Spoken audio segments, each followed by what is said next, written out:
Ayan po, Hindi na ako, happy na ako. wait lang, gusto ko lang malaman yung saloobin ni Shai kasi naiiyak po siya nung interview natin kay Kalingap Dan and Jenny. Bakit? Ba't naiiyak ka? Hindi ka naman broken family, so hindi ka naman nakaka-relate sa situation. Ba't naiyak ka?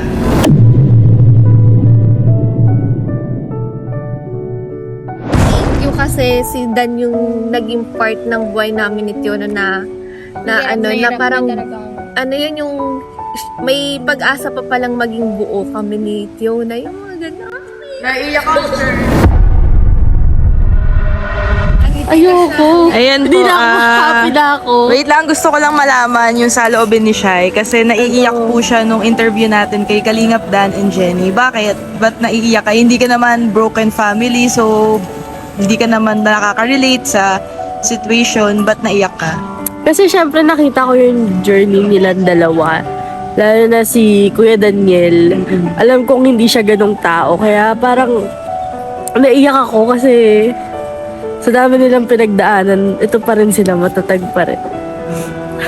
Nasasaktan ka kasi Nasasaktan ako syempre. Kasi kilala naman natin lahat si Kuya Daniel, hindi siya ganon. So, tuwing may sinasabi sila, parang nakakainis kasi hindi naman totoo yun. Pero, yun, wala kaming magawa. You cannot please everyone, di ba? Pag gano'n. Yes. So, yun. Yuna, ikaw, meron ka bang gustong message para kay Mami? Kay Mami, ang message ko sa kanya, thank you kasi pinalaki niya ko maayos. Iyak ako! Naiyak ako. Iyakan moment na ba to? Eh, kay Kalingap Dan, kay second daddy mo. Thank you din kasi pinapasaya niya na si Mami lang. Ano ba yan, girl? Thank you kasi si Dan yung naging part ng buhay namin ni Tiona na parang ano yun yung may pag-asa pa palang maging buo kami ni Tiona, yung mga ganyan. Naiyak ako, Hindi girl. totoo nga. Yung sinabi ni Kuya Daniel na ang gaan sa pakiramdam kasama sila Ate Jenny. Nung pagdating ko ng bahay, wala akong naramdaman na bigat. Super gaan. Hindi ka talaga parang Others. Oo. Parang family ka na. Akala mo, hindi lang nagkita na isang linggo. Tapos paglipat namin, bigla akong nagulat kasi may kasama na akong stepdad. Wow. Parang daddy na din yung gano'n. Daddy na din. Sabi ko nga kay Mami nun, Mami, ba't di ko man tawagin si Tito Dan ng daddy? Oh, pwede naman, syempre. Kasi Nasa naiyak yun po ako. Daddy mo na talaga siya kasi may baby sister ka na eh. As her daddy na din. Gano'n.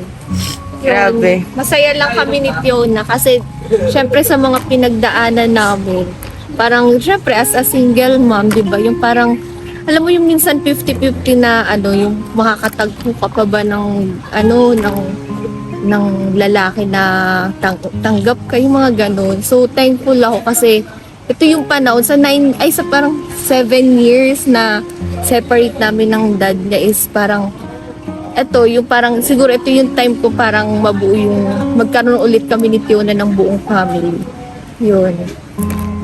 Grabe ang thank you so Naiyak na, much. nanginginig na yung boses. Si Shaira kasi. Naiyak kasi ako habang ina-interview sila. Hindi! May nagtutulog Ba't nag-iiyakan tayo, girl? Interview lang. po yung yung water Hindi. sa buko. Naiyak, talagang water. kumbaga ang nakapatrigger sa akin iyak yung salita ni Tiona kasi Siyempre, as a mother. oo, no? yung parang gusto ko mabigyan yung anak ko ng buong family. Pero ito na yun, meron na. Yun na, happy na kami dalawa. Nanginginig And na. syempre, girl, as a single mom, Oo. alam ko madami ka nakikitang comments about single mom, second hand, mga ganyan.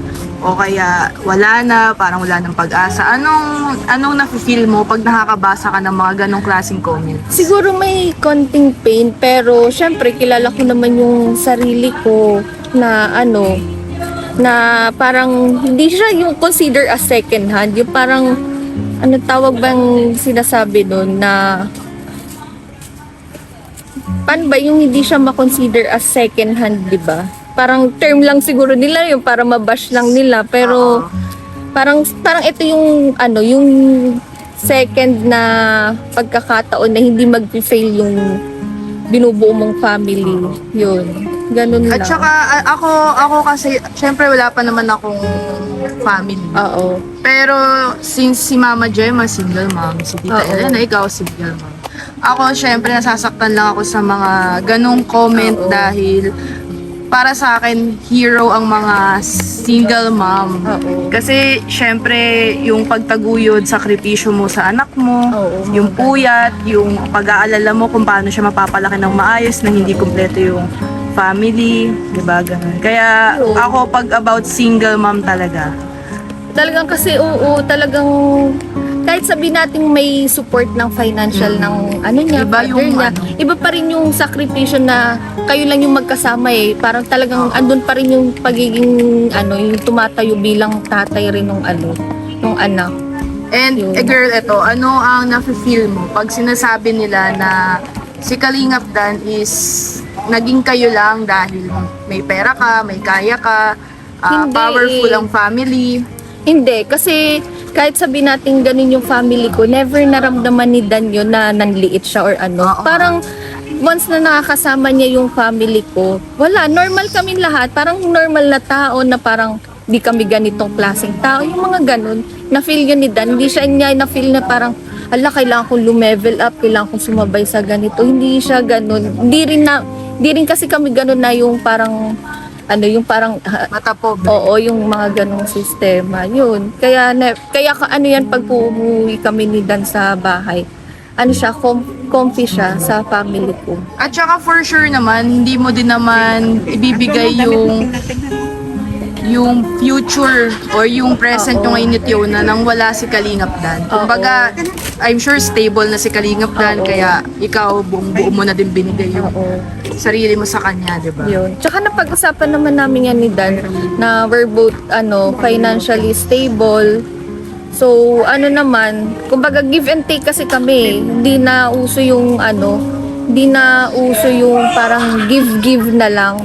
So, kasi sa panahon ngayon, as a couple, hindi na uso yung give lang, yung parang puro more on lalaki, Yes, di ba? yes. As a couple sa panahon ngayon, pati babae din, dapat nag-provide din. Kumbaga, Actually, napaproud nga ako sa'yo kasi syempre, ayun nga, alam natin na talagang, nakikita ko naman din na kayo ni Kalingap Dan is, talaga, pantay. Oo, Financially, sa lahat. So, 'di ba, parang hindi kagaya ng iba na parang ang bigat kasi ang sinasabi kasi ng iba na may anak na. Oo. So, parang mabigat na 'yan kasi doble na yung responsibilidad. hindi. So, kasi, parang ikaw, since naging single mom ka na, yung pagiging Oo. independent mo, talagang Oo. nandun na siya. regarding naman kasi kay Tiona, hindi ko inasa kay Dan or walang kumbaga thank you na lang kung magkukusa si Dan or yung yung bonus na lang yung ganyan. Pero syempre as a responsibilidad kay Tiona, hindi naman lahat nakaano kay Dan eh. And syempre clarify ko lang Oo. kasi madami kaming nakikitang comments na 3 na daw ang baby mo. So ilan talaga ang baby mo, girl? Ang baby ko, iisa lang. Si Tiona lang. So, pangalawa na tong baby ko. Kasi siguro kaya may mga nagko-comment ng ganun. Kasi sila Cheska, yung mga pinsan ko, kino-consider ko sila as a baby. Di ba? Yung parang normal na tawagan na yung tulad pag nagti-TikTok ako, may babies. Kasi sila yan, tingin ko sa kanila talagang parang baby ko kasi sila dahil sa aming magpipinsan, ako yung pinaka-panganay. Kasi magta-30 na ako. So yung mga pinsan ko, 16, 15, 14. So parang ko lang sa kanila, baby.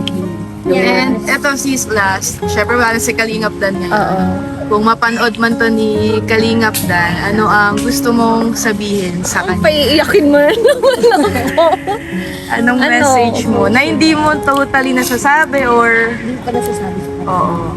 Ang siguro masasabi ko sa kanya, hindi love you, thank you. Kasi kung love, para sa akin kasi yung thank you na word, kasi consider na rin siya as love you eh. Kumbaga, thank you sa lahat-lahat, sa pagsasacrifice, sa unang-una sa pagtanggap sa pagkatao ko, kahit single, hindi single mom lang. Hindi siya lina lang eh. Yes. Kumbaga, thank you sa pagtanggap mo kahit na single mom ako. Tapos, yun, syempre sa ang ma-advise ay ma-message ko sa kanya, thank you rin kasi may respeto siyang binigay sa akin. Respeto at tiwala, yun yung pinaka-importante kasi sa amin dalawa eh. Kasi yung pagmamahal kasama na yun eh. Consider na yun eh. Wala kang, kung di mo mahal yung isang tao, hindi mo naman marirespeto eh. Yun lang. So, thank you Kalingap Dan, Boss D. Then, love you. Charot.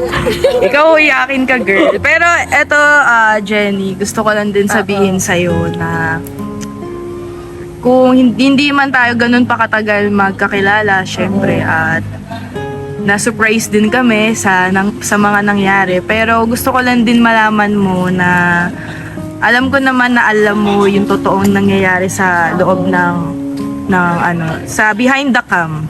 Oo. So, support kami sa'yo nila Mama Gemma, ng Team Brooks nila, Kuya Brooks, kahit ano man mangyari kasi ang realidad naman talaga ay sinasa likod ng camera. Oo. Hindi yung vlog. Oo, tumutulong kami kasi kalingap kami. Oo. Pero yung talagang realidad is tayo yung pamilya. So gusto ko lang na sabihin sa'yo na anytime na kailangan mo ng kausap, nandito ako yan, si Shaira nandito din. And ayun, nakasupport kami sa'yo 101%. And ganun din, gusto namin ma-feel mo na genuine kami sa'yo. Hindi dahil sa kung ano man ang estado ng buhay mo. Kasi sa totoo lang, hindi naman din kami mahirap nila siya para sabihin or pagbintangan nila si Kalingap Dan na after lang sa pera mo. Wala. Ganyan. Talagang give and take kami. Hindi, Yes. hindi habol ni Dan yung pera ko. Kasi bago hindi rin- naman habol kay Dan yung pera ko. Kasi bago rin naman kami pumunta dito ni Kalingap Dan, yung lifestyle naman din namin is Oo. okay naman. So, thank you so much kasi tinanggap mo rin ito.